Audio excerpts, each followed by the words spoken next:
Olá, meus seres, eu espero que todos muito bem, para a nossa segunda aula do tecido nervoso, falando dos principais componentes celulares que são os neurônios. Nós olhamos para o tecido nervoso com neurônios e células da glia, praticamente sem aquela substância intercelular. Mas antes de começarmos, eu quero que você se inscreva no nosso canal, que você deixe seu like, ative as notificações para o mais rápido chegarmos até você. Estamos na playlist Histologia dos Seres Humanos e agora neurônios. Na aula anterior, nós falamos em neurônios multipolares, bipolares, pseudo-unipolares. Nos multipolares, várias ramificações, geralmente um axônio, mas aqui umas ramificações bem marcantes chamadas dendritos. Dendros, árvore, como se fossem ramificações de uma árvore. Os neurônios bipolares tinham um axônio e tinham um dendrito.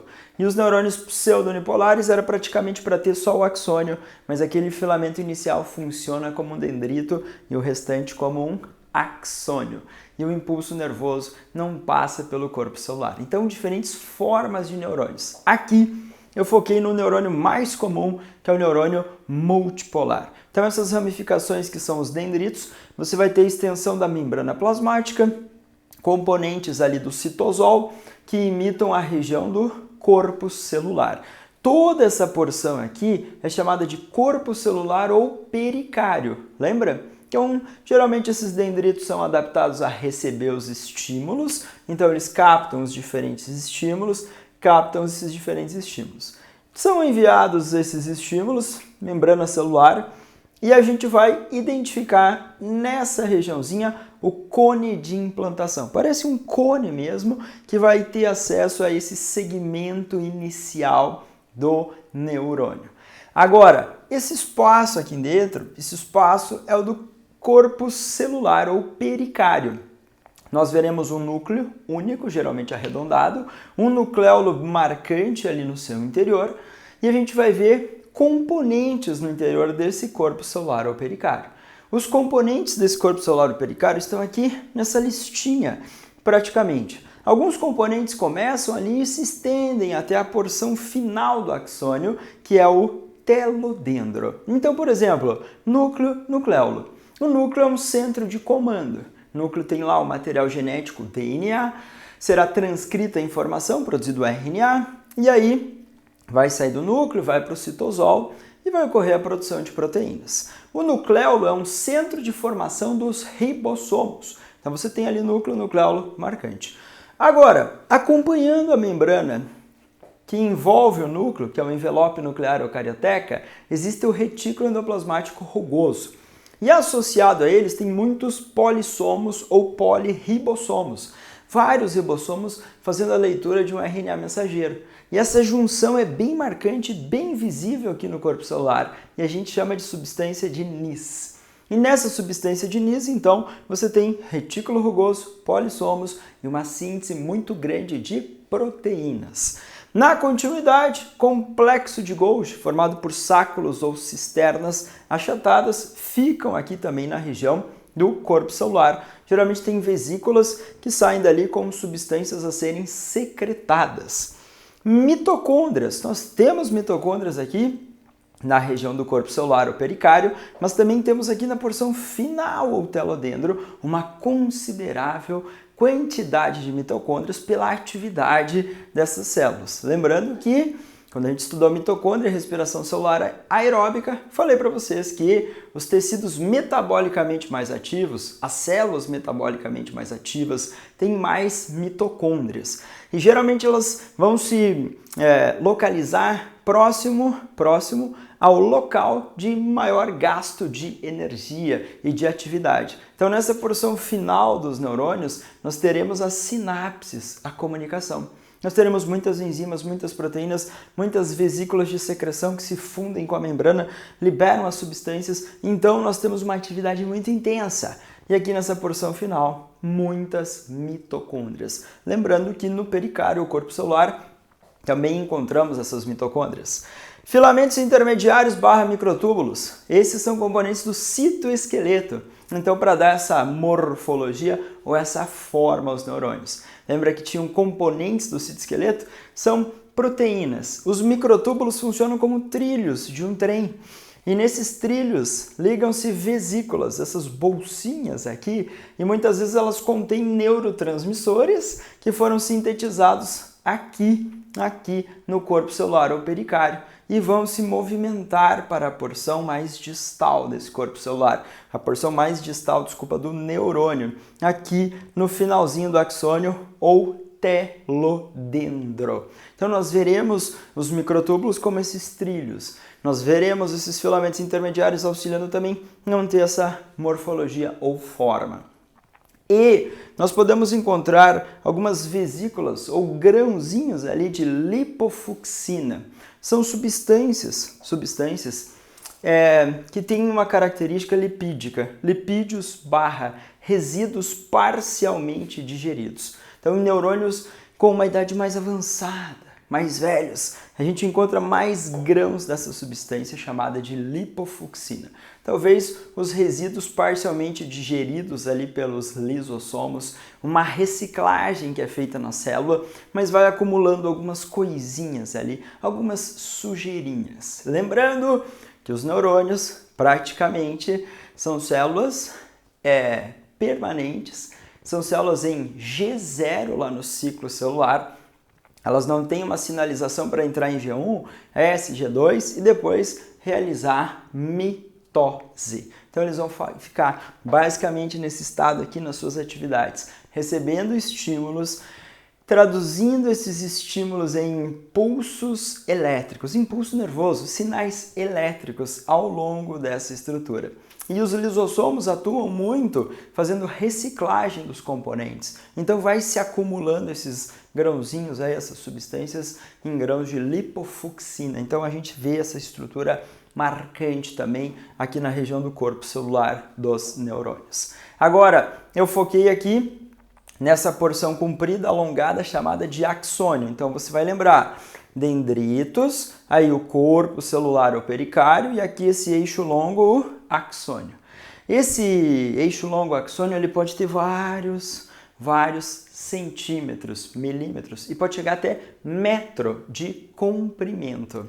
Os corpos celulares dos neurônios geralmente ficam no sistema central, encéfalo e medula espinal, ou também nos gânglios, no sistema periférico.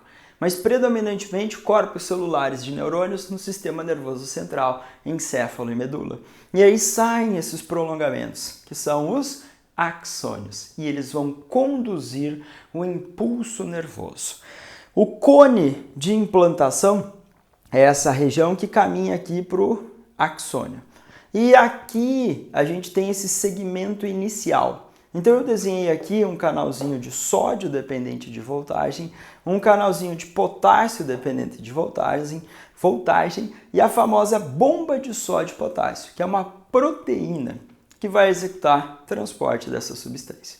Agora eu preciso de vocês em relação a principais íons. O principal íon no meio extracelular é o sódio. Sódio é o principal íon no meio extracelular. No meio intracelular, vai faltar espaço, mas eu vou colocar aqui, é potássio.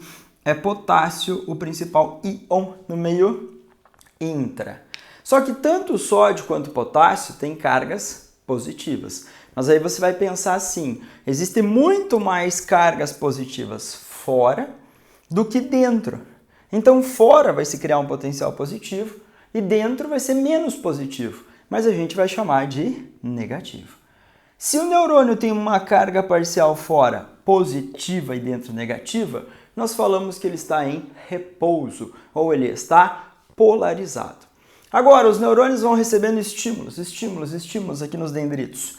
E esses estímulos podem ser excitatórios para despolarização ou inibitórios para se manterem em repouso. E esses estímulos excitatórios e inibitórios vão sendo somados praticamente nesse segmento inicial. E aí vai ser decidido se vai despolarizar ou se vai ficar em repouso. Então vamos fazer de conta que o neurônio está recebendo estímulo, e esse estímulo é suficiente para despolarização. Quando esse estímulo é suficiente, vai abrir um canalzinho de sódio. Então esses canaizinhos de sódio, eles vão ter portinhas e essa portinha abriu. Abriu o canal de sódio, o sódio, plups, entra e arrasta cargas positivas para dentro. Esse mesmo estímulo, ele também vai permitir a abertura do canal de potássio depois. Mas o canal de sódio abre primeiro e depois abre o canalzinho de potássio, que é mais lerdo. Então, entra sódio primeiro, depois sai potássio. Quando entrou o sódio, arrastou carga positiva para dentro, vai mudar a carga elétrica aqui. Aqui vai ficar negativo, porque o sódio está entrando, e aqui vai ficar positivo. E aí a gente vai ver essa rápida mudança no potencial de membrana em repouso. E isso vai gerar o famoso impulso nervoso, que é a propagação dessa inversão rápida nos potenciais de membrana ao longo do neurônio. Por quê? Se despolarizou nessa região inicial, a região adjacente, ou seja, da frente, também vai despolarizar. Mas aqui, ó, entre elas existe uma substância chamada mielina. E a gente chama a bainha de mielina de um isolante elétrico. Porque nessa região aqui onde existe a mielina, olha só, não tem os canaizinhos, não vai ter entrada nem saída desses íons. Então a despolarização vai acontecendo nesses espaços sem mielina. E esses espaços sem a mielina são chamados de nodos ou estrangulamentos de Ranvier. Então eu tinha estímulos chegando, vai ser somado nessa região. Se o estímulo é suficiente, abre canalzinho de sódio, entra sódio, arrasta a carga positiva e começa a inverter essa carga. Vai inverter nessa partezinha inicial? Vai ao longo de toda a extensão desse neurônio, até chegar aqui assim no final. Chegou no final, essa despolarização, essa inversão de cargas elétricas, ela vai promover a abertura de um canal de cálcio, que está na porção final. Vai ocorrer a entrada de íons cálcio, vesículas contendo neurotransmissores se fundem com a membrana aqui do neurônio, na porção final do telodendro, e liberam os neurotransmissores. E aí a gente vai ver uma sinapse chamada de química. Mas eu vou falar todos esses detalhes bem mais específicos numa próxima aula. Aqui eu gostaria que você voltasse lembrando que na membrana do neurônio eu vou ter canais de sódio, canais de potássio, bomba sódio-potássio. Quando esse sódio entrou, arrastou carga positiva. Potássio saiu, arrasta carga positiva para fora. Ok. A bomba de sódio e potássio fazia o que mesmo lá atrás, quando a gente assistiu a aula de membrana? A bomba pega esse sódio que entra e joga para fora. Pega o potássio que sai e joga para dentro. E a bomba vai contribuir para a manutenção do potencial de membrana em repouso. Por quê? Depois que passou essa mudança de cargas elétricas, vai voltar a ficar positivo, negativo, positivo, negativo, positivo, negativo. Quando nós olhamos para isso, a gente fala, poxa, o neurônio voltou a ficar em repouso. Isso a gente vai chamar de repolarização. Então é só a introduçãozinha. Neurônios com vários componentes, destaque para dendrito, corpo celular com vários componentes, alguns se estendem no corpo celular até o axônio e até a porção final, o telodendro.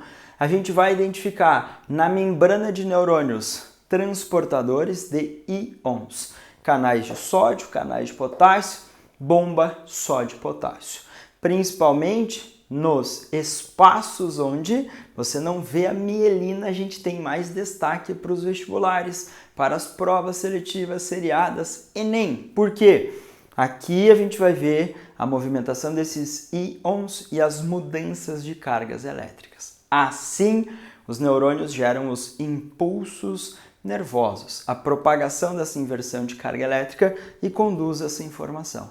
Geralmente, no finalzinho do neurônio, liberação de neurotransmissores, mensageiros químicos, nas sinapses chamadas de químicas. Assim, nós falamos que essas célulazinhas garantem uma comunicação eletroquímica. Tem uma partezinha elétrica do impulso nervoso, química dos neurotransmissores produzidos e liberados pelos neurônios.